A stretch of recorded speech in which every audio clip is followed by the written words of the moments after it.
में देखिए आपका इतना ज़मीन है, और एरिया वाला जो आप भर के देंगे वही हमारे यहाँ से हमारे हेडक्वार्टर से मिलेगा एक एरिया का कि हाँ इतना इतना एरिया है आपका रकवा आपका कितना जमीन है उसी को रकवा का वही क्षेत्रफल वही एरिया सब रकबा सेम ही हो गया। एरिया बहुत आदमी नहीं समझते हैं तो उसको रकवा बोलते हैं, ये बात है। जो आपका जमीन का क्षेत्रफल हुआ वही एरिया बोल रहे हैं, उसी को रकबा बोल रहे हैं सब। वो मिलेगा, उससे हम लोग मैच करा देंगे। फिर उसके बाद एक प्रपत्र आता है हम लोग का 5, उसमें होता है खतियानी विवरण, वो जो आपका एग्जैक्ट अभी है वो वाला भर के हम लोग चढ़ाएंगे। फिर उसके बाद हमारे मतलब लिस्ट में है, जैसे आप लोग एप्लीकेशन पे लिखते होंगे तो हम लोग प्रपत्र लिखते हैं 1 2 3 4 ऐसे करके, तो 5 में खतियान वाला आपका सारा ब्यौरा भर के ऑनलाइन चढ़ा देंगे।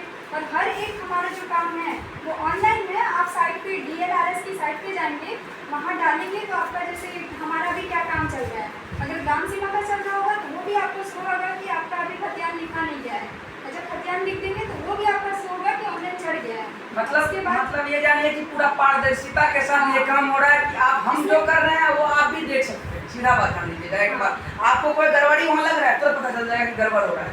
ये यही बात मेन मुख्य है। आगे उसके बाद 6 है तीसरा पंक्ति, उसमें आपका कितना प्लॉट है उसका सारा ब्यौरा होगा। उसके बाद 7 वाला होगा जो ऑटोमेटिक, जितना हम लोग 6 तक ऑनलाइन किए हैं वो ऑटोमेटिक दिया होगा, उसमें अपलोड हो जाएगा।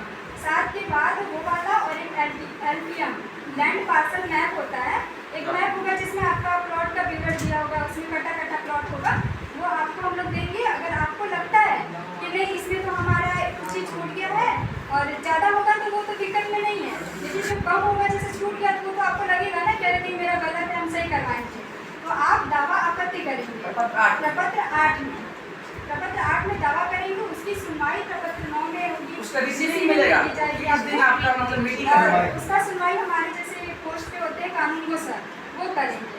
वो करके फिर आपको सही करके एक और मतलब खतियान दिया जाएगा बीच में फाइनल वाला। अगर आपको उसमें भी गलती लगता है कि हाँ इसमें भी गलत रह गया, जैसे अगर सही हो गया तो कोई दिक्कत ही नहीं है, और आपको लगेगा कि हाँ मेरा इसमें गलत हो गया तो फिर से आप दावा करेंगे प्रपत्र 14 में, मतलब नंबरिंग किया गया है ये सब।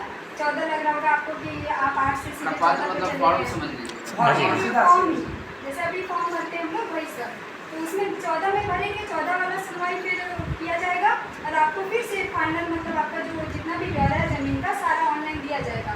आपको फिर लगता है कि नहीं, जैसे कहीं भी होता है हम लोग अभी सर्वे के लिए आए हैं तो डॉक्यूमेंट में अगर आप लोग को घोषणा नहीं दिए, जिनका मान लीजिए यहाँ नहीं रहते हैं दूर रहते हैं उनको सूचना नहीं मिल पाया अभी, अगर हम लोग किस्त स्टार्ट कर देंगे तो आप लोग नहीं दे पाएंगे, तो जिसका छूट जाएगा वो फिर से दावा अपना कर सकता है प्रपत्र 21 में, और वो दावा आपको बंदोबस्त पदाधिकारी पे करना होगा, तो उनके पास करना होगा, उसकी सुनवाई वही करेंगे। और प्रपत्र 22 में एकदम फाइनल खतियान आप लोग को मिलेगा और उसमें कोई सुधार नहीं हो सकता।